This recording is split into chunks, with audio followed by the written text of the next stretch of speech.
اس video میں شامل ہے عالم برزخ کیا ہے، روحیں عالم برزخ میں کیسے رہتی ہیں، لوگ کیا کھاتے پیتے ہیں۔ اس کے علاوہ یہ بھی شامل ہے کہ مرے ہوئے لوگ عالم برزخ میں دنیا کے معاملات کو کیسے دیکھتے ہیں۔ روایات میں 4 جہانوں کا ذکر ملتا ہے: عالم ارواح، عالم دنیا، عالم برزخ اور عالم آخرت۔ تمام عالموں کے اصول و احکامات الگ الگ ہیں اور ہر انسان کو تمام عالموں سے گزرنا ہے۔ ویڈیو کے بنیادی ٹاپک کی طرف چلتے ہیں۔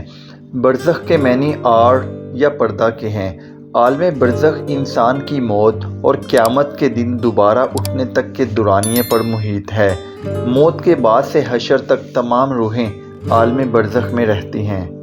اللہ تعالیٰ عز و جل سورۃ المومنون میں ارشاد فرماتا ہے: اور ان کے آگے ایک آڑ ہے اس دن تک جس میں یہ اٹھائے جائیں گے۔ عالم برزخ کے 2 مقامات کا ذکر ملتا ہے۔ ایک کا نام علیین جس میں نیک روحوں کو رکھا جاتا ہے، دوسری جگہ کا نام سجین ہے جس میں بدکار روحوں کو رکھا جاتا ہے۔ تمام روحیں روز قیامت تک اپنی اپنی جگہ پر رہیں گی۔ عالم برزخ عالم دنیا سے بہت بڑا ہے اور قیامت کے دن یہ روحیں عالم برزخ سے جنت یا دوزخ میں جائیں گی۔ انسان کی موت کے بعد قبر میں روح کو دوبارہ جسم سے ملایا جاتا ہے۔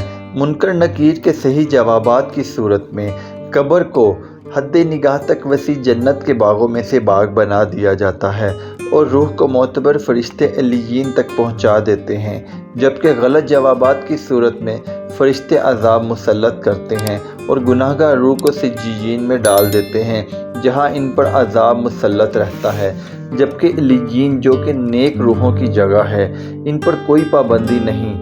وہ باغ نما جگہ پر ایک دوسرے کے ساتھ رہتی ہیں اور ایک دوسرے کو پہچانتی بھی ہیں، ایک دوسرے سے باتیں کرتی ہیں، یہاں تک کہ دنیا میں گزرے وقت کو یاد کرتی ہیں اور نئی آنے والی روحوں سے اپنے عزیز و اقارب کی خبر گیری بھی کرتی ہیں۔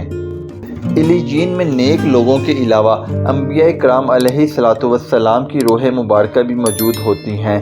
روایات سے ثابت ہے کہ نیک روحیں اپنے پیاروں سے ملاقات کریں گی۔ حضرت محمد صلی اللہ علیہ وآلہ وسلم نے حضرت فاطمہ رضی اللہ تعالی عنہا سے فرمایا کہ میرے وصال کے بعد فاطمہ تم ہی مجھ سے ملو گی۔ تمام روحیں روز قیامت تک عالم برزخ میں رہیں گی۔ روز قیامت روحوں کو عالم برزخ سے جسموں میں منتقل کیا جائے گا۔ حساب کتاب کے بعد جنت یا جہنم میں منتقل کیا جائے گا۔ میری دعا ہے اللہ عز و جل ہم سب کو نیک لوگوں میں شامل فرمائے۔